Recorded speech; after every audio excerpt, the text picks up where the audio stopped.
ಪಾಪ ವಿಮೋಚನೆ ಏಕಾದಶಿ ಕತೆ. ನಮಸ್ಕಾರ ಸ್ನೇಹಿತರೆ, ಈ ಸಲದ ಪಾಲ್ಗುಣ ಮಾಸ ಕೃಷ್ಣ ಪಕ್ಷದ ಏಕಾದಶಿ 14/3/2026 ಶನಿವಾರದಂದು ಬಂದಿದೆ. ಕೆಲವರು ಭಾನುವಾರ ಮಾಡುತ್ತಾರೆ. ಇದನ್ನು ಪಾಪ ವಿಮೋಚನೆ ಏಕಾದಶಿ ಎಂದು ಕರೆಯುತ್ತಾರೆ. ಹೆಸರೇ ಸೂಚಿಸುವಂತೆ ಅರಿತು ಅರಿಯದೆಯೋ ಮಾಡಿರುವ ಪಾಪಕರ್ಮಗಳನ್ನು ಕಳೆದುಕೊಳ್ಳಲು ಈ ಏಕಾದಶಿ ಪ್ರಶಸ್ತವಾಗಿದೆ. ಎಲ್ಲ ಏಕಾದಶಿಯಂತೆ ಈ ಏಕಾದಶಿ ಆಚರಣೆಯನ್ನ ಮಾಡಬೇಕು. ಏಕಾದಶಿ ಕುರಿತಾದ ಕತೆ ಹೀಗಿದೆ. ವನವಾಸದಲ್ಲಿದ್ದ ಪಾಂಡವರ ಯೋಗಕ್ಷೇಮವನ್ನ ವಿಚಾರಿಸಲು ಬಂದಿದ್ದ ಶ್ರೀಕೃಷ್ಣನು, ನಿಮಗೆ ಬಂದಿರುವ ಈ ಕಷ್ಟಕಾಲ ಕಳೆಯಲು ಪಾಲ್ಗುಣ ಮಾಸದ ಕೃಷ್ಣ ಪಕ್ಷದ ಪಾಪ ವಿಮೋಚನೆ ಏಕಾದಶಿಯನ್ನ ಆಚರಿಸಿದರೆ ಸಕಲ ಪಾಪಗಳು ಕಳೆದು ಹೋಗುತ್ತದೆ ಎಂದು ಯುಧಿಷ್ಠರನಿಗೆ ಹೇಳುತ್ತಾ ಈ ಏಕಾದಶಿ ವೃತ್ತಾಂತದ ಕಥೆಯ ಮಹತ್ವವನ್ನ ಈ ಮೊದಲೇ ಮಾಂಧಾತ ರಾಜನಿಗೆ ಲೋಮೋಷ ಮಹರ್ಷಿಗಳು ಹೇಳಿದರು.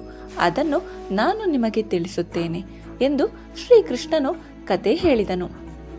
ಪೂರ್ವದಲ್ಲಿ ಚೈತ್ರರಥ ಎಂಬ ಸುಂದರವಾದ ಅರಣ್ಯ ಭೂಮಿಯ ಮೇಲೆ ಪ್ರಸಿದ್ಧಿಯನ್ನ ಪಡೆದ ಉದ್ಯಾನವಿತ್ತು. ಅದು ಎಷ್ಟು ಸುಂದರವಾಗಿತ್ತು ಎಂದರೆ ಮೃಗ ಪಕ್ಷಿಗಳು, ಜಿಂಕೆ, ಅಳಿಲು, ನವಿಲು, ಮೊಲ, ಹಿಮಸಾರಂಗಗಳು ಹಾಗೂ ಗಿಳಿ, ಕೋಗಿಲೆ, ಮೈನಾ, ಕೆಂಬೂತ, ಗೀಚಕ, ಕೌಜುಕ, ಗುಬ್ಬಚ್ಚಿ ಪಕ್ಷಿಗಳು ಮುಂತಾದ ಪ್ರಾಣಿಗಳಿಂದ ಕೂಡಿ ಮನಸೆಳೆಯುವ ಸುಗಂಧಭರಿತ ಹೂಬನಗಳಿಂದ ಸಿಹಿಯಾದ ಹಣ್ಣು ಹಂಪಲು ತುಂಬಿದ ಗಿಡಮರಗಳಿಂದ ಕೂಡಿ ಅತ್ಯಂತ ಮನೋಹರವಾಗಿತ್ತು. ಇಂಥ ಸುಂದರವಾದ ಉದ್ಯಾನವನಕ್ಕೆ ದೇವಲೋಕದಿಂದ ಇಂದ್ರಾದಿ ದೇವತೆಗಳು ವಿಹಾರ ಮಾಡಲು ಬರುತ್ತಿದ್ದರು.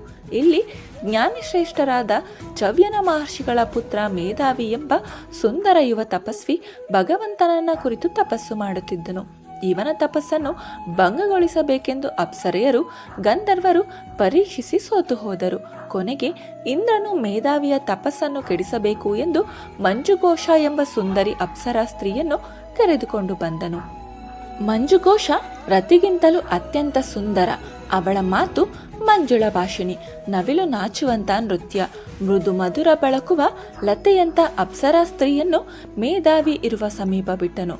ಮಂಜುಘೋಷ ತಪಸ್ವಿ ಯುವಕನನ್ನ ಸೆಳೆಯಲು ನೃತ್ಯ ಗಾಯನ ಮಾಡುವ ಮೂಲಕ ಪ್ರಯತ್ನಿಸುತ್ತಿದ್ದಳು. ಇದನ್ನು ಗಮನಿಸಿದ ಕಾಮದೇವ ಅಪ್ಸರ ಸ್ತ್ರೀಯ ಕಾಮನ ಬಿಲ್ಲಿನಂತ ಹುಬ್ಬಿನಲ್ಲಿ ಸೇರಿಕೊಂಡು ಅವಳ ಕಣ್ಣ ನೋಟ ಬಾಣದಿಂದ ಮೇಧಾವಿಯನ್ನ ಸೆಳೆಯಲು ಅನುಕೂಲ ಮಾಡಿಕೊಟ್ಟನು. ಅಪ್ಸರಾ ಸ್ತ್ರೀ ಮಂಜುಘೋಷಳ ಸೆಳೆತಕ್ಕೆ ಸಿಲುಕಿದ ಮೇಧಾವಿ ಮೋಹಪರವಶನಾಗಿ ಅವಳಲ್ಲಿ ಪ್ರೇಮ ಕಾಮ ಭಿಕ್ಷೆಯನ್ನ ಕೇಳಿದ. ಆ ಸುಂದರಿಯೊಂದಿಗೆ ಅದೆಷ್ಟೋ ವರ್ಷಗಳು ಭೋಗ ಜೀವನದಲ್ಲಿ ಕಳೆದನೋ ಅವನಿಗೆ ತಿಳಿಯಲಿಲ್ಲ. ಎಷ್ಟೋ ವರ್ಷಗಳು ಕಳೆದ ಮೇಲೆ ಅಪ್ಸರ ತನ್ನ ಲೋಕಕ್ಕೆ ಹೊರಡಲು ಅನುಮತಿ ಕೇಳಿದಳು. ಅಯ್ಯೋ, ಬೆಳಗ್ಗೆ ತಾನೇ ಬಂದಿರುವೆ, ಸಂಜೆಯಾಗುತ್ತದೆ, ಕತ್ತಲು ಕಳೆದು ಬೆಳಗಾದ ಮೇಲೆ ಹೋಗು ಎಂದನು. ಅಪ್ಸರ ಸುಮ್ಮನಿದ್ದು ಮತ್ತಷ್ಟು ದಿನ ಕಳೆದಳು. ಮತ್ತೆ ಒಂದು ದಿನ ಹೋಗುವೆನೆಂದಳು. ಮೇಧಾವಿಯು, ಇಲ್ಲ, ಈಗಿನ್ನೂ ಬಂದಿರುವೆ, ಇನ್ನು ಸ್ವಲ್ಪ ದಿನವಾಗಲಿ ಎಂದಾಗ ಅವಳು ತಾನು ಅಪ್ಸರಾ ಸ್ತ್ರೀ, ನಾವಿಬ್ಬರು ಜೊತೆಯಲ್ಲಿದ್ದು ಎಷ್ಟೋ ವರ್ಷಗಳಾಯಿತು ಎಂಬುದನ್ನ ಹೇಳಿದಳು. ಇದನ್ನು ಕೇಳಿದ ಮೇಧಾವಿ ತನ್ನನ್ನು ತಾನೇ ಅಳಿದುಕೊಂಡು ತನ್ನ ತಪಸ್ಸು ಕೆಡಿಸಲು ಬಂದ ನೀನು ಪಿಶಾಚಿಯಾಗು ಎಂದು ಮಂಜುಘೋಷಗೆ ಶಾಪ ಕೊಟ್ಟನು. ಶಾಪ ನೀಗಿಸಿಕೊಳ್ಳಲು ಮಂಜುಘೋಷ ಹಿಮಾಲಯಕ್ಕೆ ಹೋದಳು. ತಪಸ್ಸಿನ ತೇಜಸ್ಸನ್ನು ಕಳೆದುಕೊಂಡ ಮೇಧಾವಿ ಮನೆಗೆ ಬಂದು ತಂದೆ ಚವ್ಯನ ಮಹರ್ಷಿಗಳಿಗೆ ಎಲ್ಲವನ್ನ ಹೇಳಿ ದುಃಖತಪ್ತನಾದನು. ಮೇಧಾವಿಯ ತಪಶ್ಶಕ್ತಿ ಕಂದಿದ ಮುಖ ನೋಡಿ ಅವರಿಗೆ ಎಲ್ಲವೂ ಅರ್ಥವಾಯಿತು. ಮಗನಿಗೆ ದುಃಖಿಸಬೇಡ, ಆಗಿದ್ದು ಆಯಿತು. ಸಕಲ ಪಾಪಗಳಿಗೆ ಪರಿಹಾರಾರ್ಥವಾಗಿ ಸುಲಭ ಉಪಾಯವಿದೆ. ಅದು ಪಾಪ ವಿಮೋಚನೆ ಏಕಾದಶಿ ವ್ರತವನ್ನ ನಿಷ್ಠೆಯಿಂದ ಆಚರಿಸಿ ಭಗವಾನ್ ವಿಷ್ಣುವಿನ ಮೊರೆ ಹೋಗು. ಅರಿತೋ ಅರಿಯದೆಯೋ ಮಾಡಿದ ಪಾಪ ಕ್ಷಾಲನವಾಗುತ್ತದೆ ಎಂದನು. ತಂದೆಯ ಮಾತಿನಂತೆ ಪಾಲ್ಗುಣ ಮಾಸದಲ್ಲಿ ಬರುವ ಪಾಪ ವಿಮೋಚನೆ ಏಕಾದಶಿ ವ್ರತದ ವಿಧಿವಿಧಾನಗಳನ್ನು ಚಾಚೂ ತಪ್ಪದೆ ಶ್ರದ್ಧೆ ಭಕ್ತಿಯಿಂದ ಆಚರಿಸಿದನು ಮತ್ತು ಭಗವಂತನ ನಾಮಸ್ಮರಣೆಯನ್ನ ಮಾಡಿ ಏಕಾದಶಿ ಆಚರಿಸಿ ದ್ವಾದಶಿ ಪಾರಣೆ ಮಾಡಿ ಮುಂದೆ ಹಲವು ವರ್ಷಗಳ ಕಾಲ ತಪಸ್ಸನ್ನ ಮಾಡಿ ತಪಶಕ್ತಿಯನ್ನು ವೃದ್ಧಿಸಿಕೊಂಡನು. ಹಾಗೆಯೇ ಅಷ್ಟು ವರ್ಷಗಳ ಕಾಲ ತನ್ನ ಜೊತೆಗೆ ಇದ್ದ ಅಪ್ಸರಾ ಸ್ತ್ರೀ ಮಂಜುಘೋಷಳಿಗೂ ಪಾಪ ವಿನಾಶನೆ ಏಕಾದಶಿ ವ್ರತದ ಮಹಿಮೆಯನ್ನ ತಿಳಿಸಿದನು.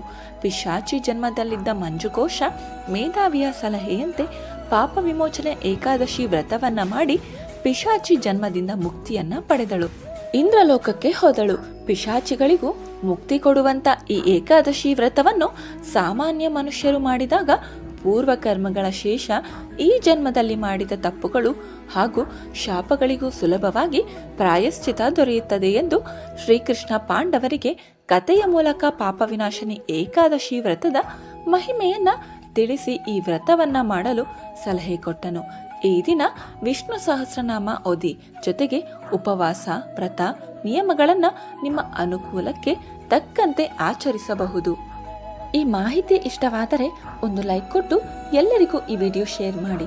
ನಮ್ಮ ಯೂಟ್ಯೂಬ್ ಚಾನಲನ್ನು ಮತ್ತು ಫೇಸ್ಬುಕ್ ಪೇಜನ್ನು ಫಾಲೋ ಮಾಡಿ. ಸರ್ವಂ ಶ್ರೀಕೃಷ್ಣಾರ್ಪಣಮಸ್ತು. ಸರ್ವೇ ಜನ ಸುಖಿನೋ ಭವಂತು. ಧರ್ಮೋ ರಕ್ಷತೆ ರಕ್ಷಿತ.